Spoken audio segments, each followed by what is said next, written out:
That was not a large applause. Start again.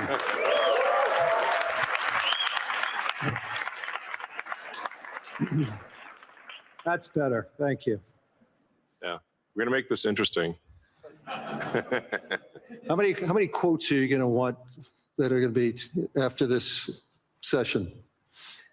I don't know. I mean, 5. Okay. So good afternoon, everyone. It's great to see everybody here. It's been an amazing week here in Davos. Hopefully everybody saw that we are having conversations here. Hopefully everybody agrees. There are some conversations that we may disagree. There's many conversations that we may have agreed, but through those conversations, and I think today's result with a peace agreement earlier today, the World Economic Forum is here to have those conversations, to have understandings, and also resolution. So it's an important component of who we and what we are, and I'm thrilled to have Elon Musk here. He came all the way from California to be here to see all of you. So thank you, Elon. You're most welcome. I heard about the formation of the Peace Summit, and I was like, is that PIEC? You know, a little piece of Greenland, a little piece of Venezuela. we got one. All we want is peace. Okay, I'm going to, as I said, I'm a pretty proud CEO of BlackRock since we went public. The compounding return of BlackRock to our shareholders was 21%. Since Elon took Tesla public, his compounded return is 43%. This is just another advertisement for everybody, especially for Europeans. This is why more citizens should be investing with growth, investing with their countries. Imagine if a lot of pension funds invested with Elon when Tesla went public, and how much return would all the pension funds that invested side by side with Elon and the growth. So a spectacular return. There's very few companies. Well, I don't think there's any other company as large as Tesla today that has that compounded return. So congratulations. Oh, thank you. It's a good measurement. Well, we have an incredible team at Tesla, and that's the reason. So I want to get into the dirt, the meaningful component about technology, the possibilities. I want to talk about AI and robotics, energy, space, and the progress ultimately coming down to engineering discipline, scale, execution. And few people, if not anyone, has the experience and the fortitude to confront these issues head on. Not just the ideas, but the execution across so many different technologies, Elon. And that's why I thought it was important for us to have this dialogue here in Davos. So you're presently building on AI, on robotics, on space, on energy, all at the same time. When you look across those efforts, what do they have in common from an engineering standpoint?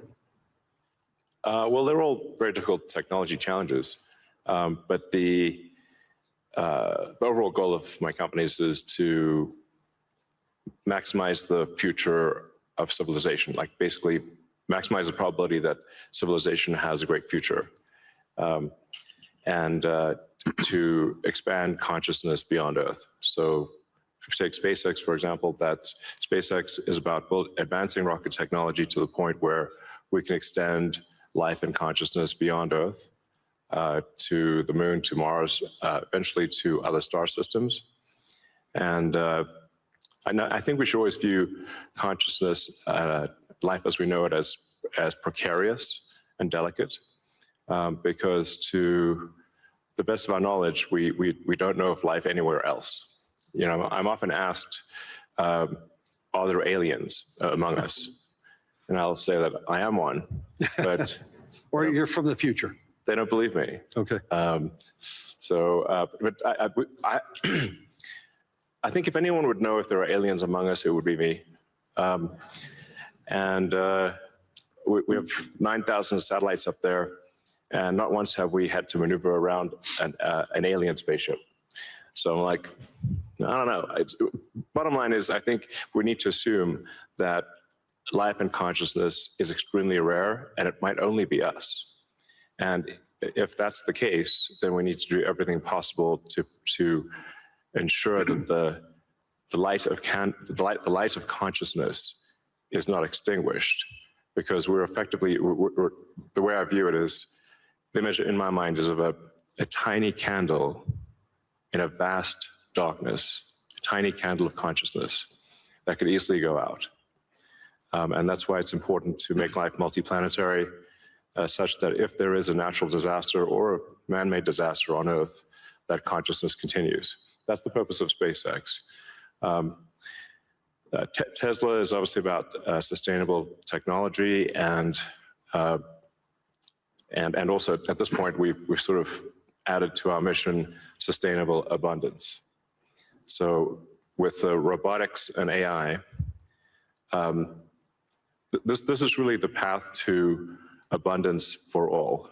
If you say, people often talk about solving global poverty, or essentially how do we give everyone a very high standard of living. I think the only way to do this is AI and robotics, which doesn't mean that it is without its issues. I mean, we need to be very careful with AI. We need to be very careful with robotics. We don't want to find ourselves in a James Cameron movie, Terminator. He's great movies, love his movies, but we don't want to be in Terminator, obviously. But if you have ubiquitous AI that is essentially free or close to it, and ubiquitous robotics, then you will have an explosion in the global economy, an expansion in the global economy that is truly beyond all precedent. Elon, can that expansion be broad? Yes. Or is it narrow? And how can that be created? How can it broaden the global economy? Yeah, I mean, a way to think of it is that if you have a large number of humanoid robots, the economic output is the average productivity per robot times the number of robots. Right. And actually, my prediction is in the benign scenario of the future that the robots will actually make so many robots in AI that they will actually saturate all human needs. Meaning you won't be able to even think of something to ask the robot for at a certain point. Like there will be such an abundance of goods and services, because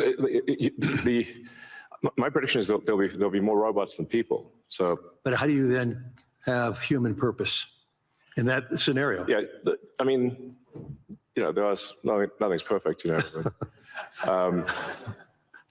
but it is a necessary.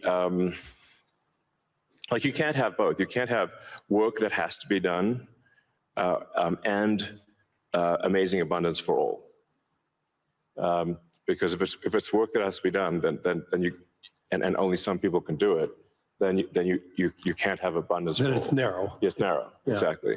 So, but if you have billions of humanoid robots, and I think there will be, I think everyone on Earth is going to have one and going to want one. Because who wouldn't want a robot to, assuming it's very safe, watch over your kids, take care of your pet. If you have elderly parents, a lot of friends of mine have said they have elderly parents. It's very difficult to take care of them. Expensive. Yeah, it's expensive, and there just aren't enough people to take care of there aren't enough young people to take care of the old people. Right. So if you had a robot that could take care of and protect an elderly parent, I think that would be great. That would be an amazing thing to have. I think we will have those things. So, overall, I'm very optimistic about the future. I think we're headed for a future of amazing abundance, which is very cool. And definitely we are in the most interesting time in history. I think there's a more interesting time in history. Can you and I reverse aging in this new history, or are we going to see it? I haven't put much time into the aging stuff. I do think it is a very solvable problem. Like you can, I think when we figure out what causes aging, I think we'll find it's incredibly obvious. It's not a subtle thing. The reason I say it's not a subtle thing is because all the cells in your body, with some pretty much age at the same rate. I've never seen someone with an old left arm and a young right arm ever in my life. So why is that? That means that there must be a clock, a synchronizing clock, Right. that is synchronizing across 35 trillion cells in your body.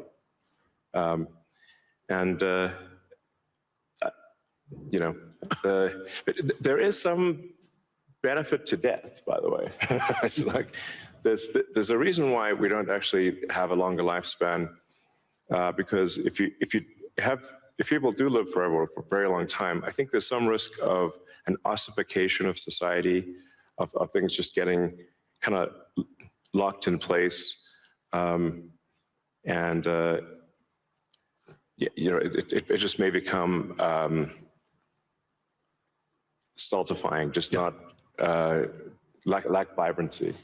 But that said, do I think we'll figure out ways to extend life and maybe even reverse aging? I think that's highly likely. I'm looking forward to that. Yeah.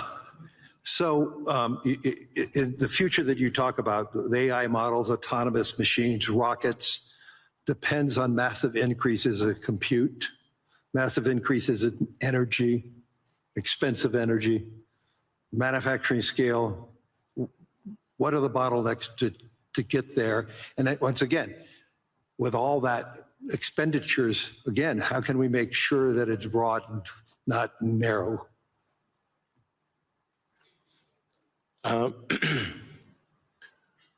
I just think the natural thing is it's going to be very broad, because AI companies will seek as many customers as they possibly can, and the cost of AI is already very low, and it's plummeting every year. I mean, the cost of AI is almost meaningfully changing on a month-to-month basis.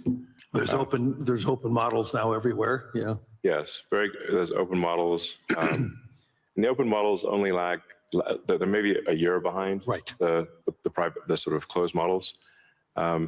So I think the AI companies will seek as many customers as possible, which means they'll provide AI to the world. But the cost of getting to there, the compute, the chips, the fab, the powering, that to me, what are the those are huge. The limiting factor, yeah, I think the limiting factor for AI deployment is fundamentally electrical power. It's just right. It's energy.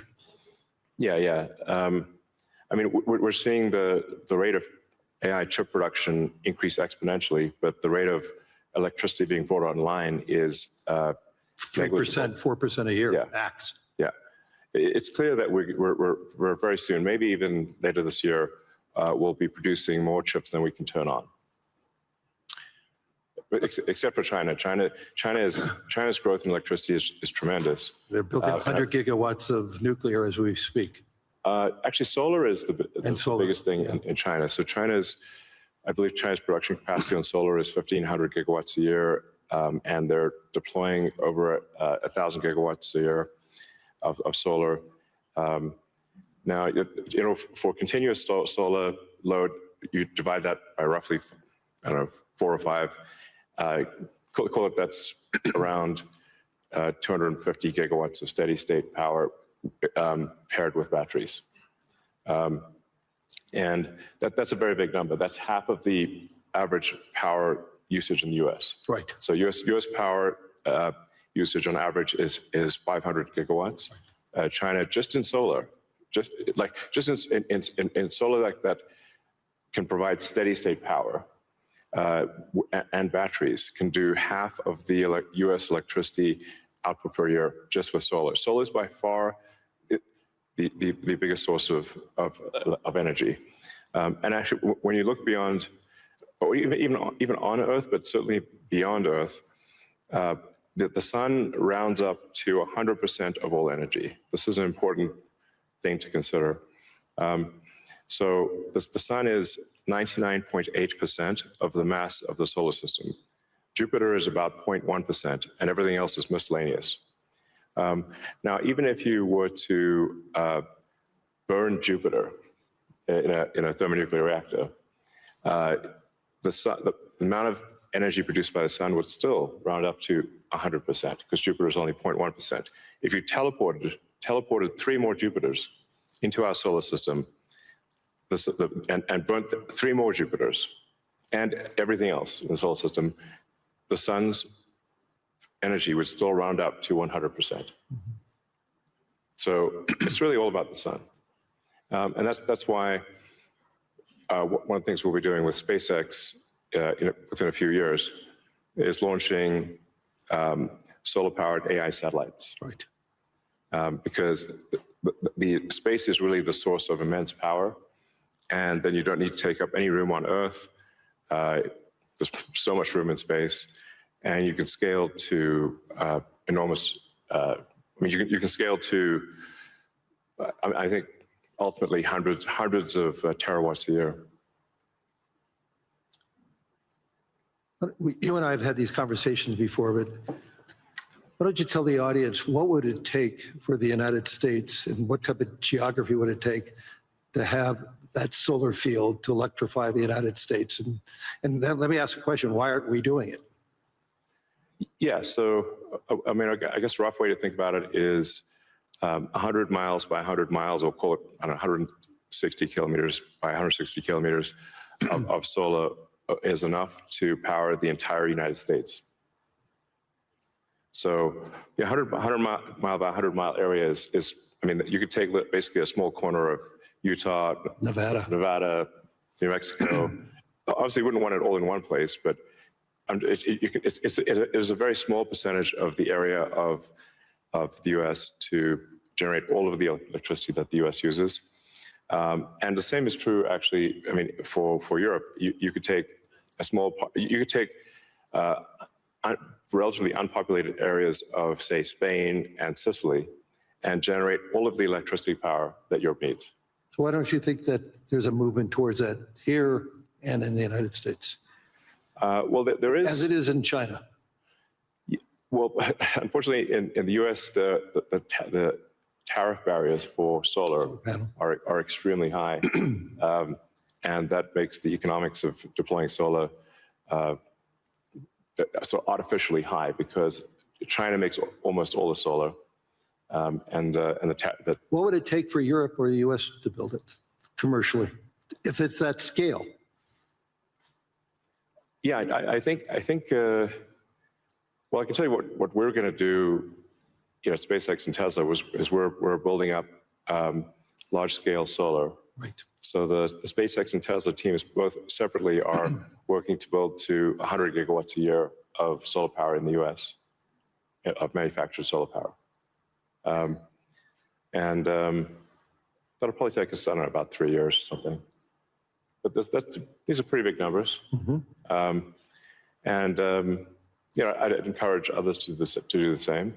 We obviously don't control the U.S. Tariff policy, but for other countries, I would recommend that China makes solar cells that are incredibly low cost, and I think it would be worth doing large scale solar. So I know you're going to be having a couple of big announcements on robotics and what it can do. I mean, when I went to the factory, you showed me those robots. Yeah. How quickly, you talked about the billions of robots, but how quickly can they be deployed in a manufacturing setting? How quickly can they be utilized and be functional and create that abundance that you talked about? Well, humanoid robotics will advance very quickly. I think we do have some of the Tesla Optimus robots doing simple tasks in the factory. We expect probably later this year. By the end of this year, I think they'll be doing more complex tasks, but still deployed in an industrial environment. And probably sometime next year, I'd say that by the end of next year, I think would be selling humanoid robots to the public. That's when we are confident that it's very high reliability, very high safety, and the range of functionality is also very high. You can basically ask it to do anything you'd like. You're already seeing that in Tesla cars. The software changes that you're doing, and what is it? Yeah. Every quarter now, a software change that upgrades the ability of the robot within the car. Yes, the Tesla full self-driving software, we update it sometimes once a week. Recently, some of the insurance companies have said that it is actually so safe when Tesla full self-driving is so safe that they're offering customers half-price insurance if they use Tesla full self-driving in their car. And that can be monitored by the insurance company? Is that part of the agreement then? Yeah. I think self-driving cars is essentially a solved problem at this point. Right. And Tesla's rolled out sort of robotaxi service in a few cities, and right. will I think be very, very widespread by the end of this year within the U.S. And then we hope to get supervised full self-driving approval in Europe, hopefully next month. Really that quickly? Yeah, and then maybe a similar timing for China, hopefully. I want to move to space because historically space is very capital intensive. It historically been done by governments. Obviously, SpaceX changed the whole model. But we've seen it slow to scale, and now I'm starting to see it ramping up in what you're doing and other things. Talk to us about the automation and AI, how it's changing the economics in building and preparing for us in operating in space. Sure. Well, the key breakthrough the major breakthrough that SpaceX is hoping to achieve this year is full reusability. So no one has ever achieved full reusability of a rocket, which is very important for the cost of access to space. We've achieved partial reusability with Falcon 9 by landing the boost stage. We've now landed the boost stage over 500 times. But we have to throw away the upper stage. The upper stage sort of burns up on reentry for Falcon 9. So, and the cost of that is equivalent to a small to medium-sized jet. So, but with Starship, which is a giant rocket, it's the largest flying machine ever made. That's a rocket that you're using for the idea of going to Mars, right? Yeah, Mars and the Moon, as well as for high-volume satellite stuff.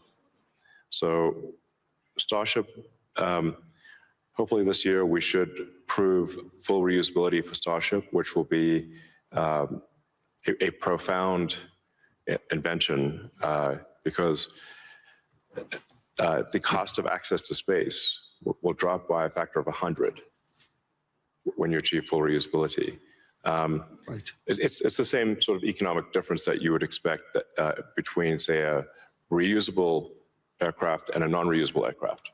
Like if you have to throw your aircraft away after every flight, that would be a very expensive flight.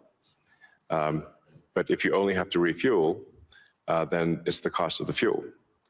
And so that's really the fundamental breakthrough that gets the cost of access to space, we think, below the cost of freight on aircraft.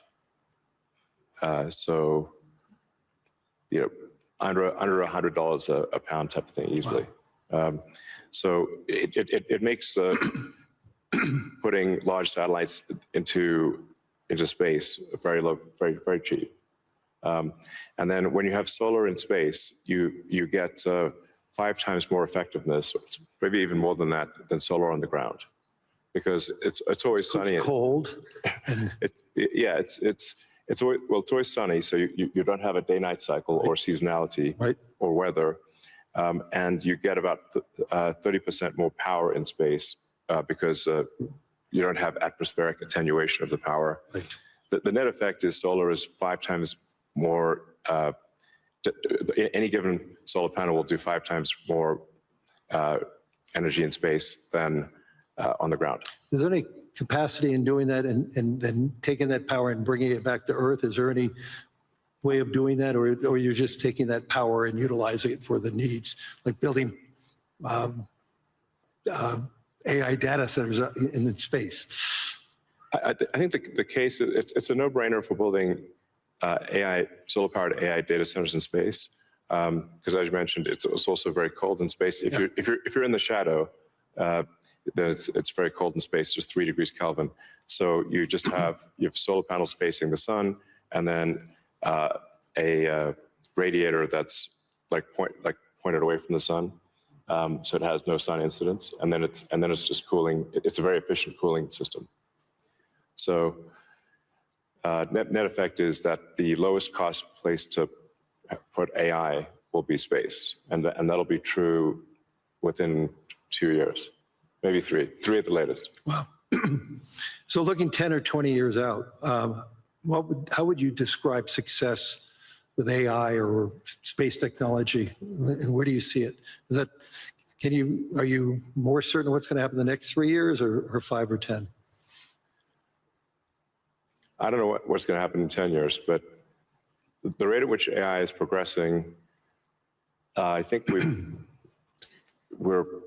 might have AI that is smarter than any human by the end of this year, and I would say no later than next year. Wow. And then probably by 2030 or 2031, call it 5 years from now, AI will be smarter than all of humanity collectively. We only have a number of minutes left, but I want to humanize you for a second. So there's no speculation that you're joke about peace. Right. I would frame this question by, you are the most successful entrepreneur, industrialist in the 21st century, maybe beyond. I want to really get this. What inspired you? Who's inspired you?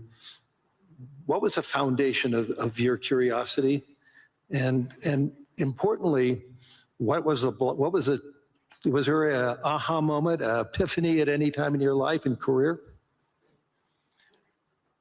Well, as a kid, I read a lot of science fiction, sci-fi, fantasy books. Yeah, we talked about that.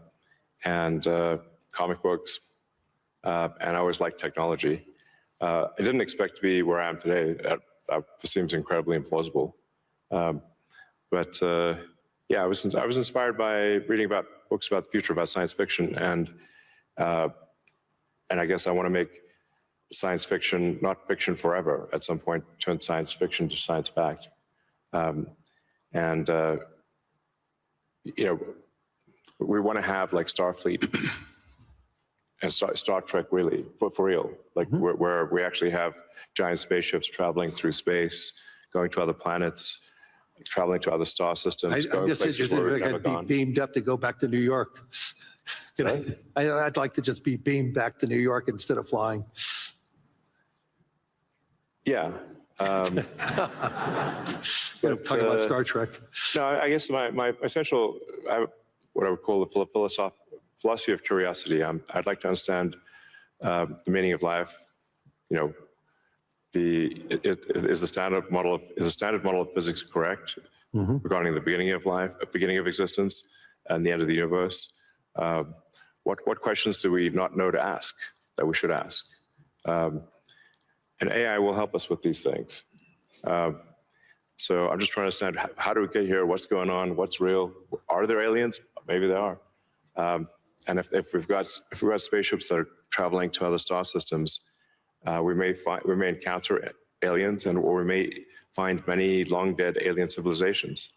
But I just want to know what's going on. I'm curious about the universe, and that's my philosophy. Do you see yourself ever going to Mars in your lifetime? Yeah, I mean, I would say like That's a long commitment. I've been asked. Isn't that 3 years each way? It's 6 months. 6 months, that's all it is? Yeah, 6 months, but the planets only align every 2 years. Okay. So, yeah, I've been asked a few times, like, do I want to, die on Mars? And I'm like, yes, but just not on impact.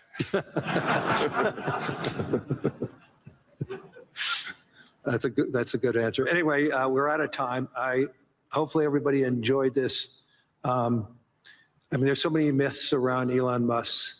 I could tell you he's a great friend, and I constantly learn so much from him. And I'm totally inspired by what he has done. I've been inspired who he is, and I'm totally inspired by his vision of the future. And I don't think it's such a bad future. And I agree with his optimism. So Elon, thank you. Any last words? Well, I think my last words would be, I would encourage everyone to be optimistic and excited about the future. Good. And generally, I think for quality of life, it is actually better to err on the side of being an optimist and wrong rather than a pessimist and right. On that note.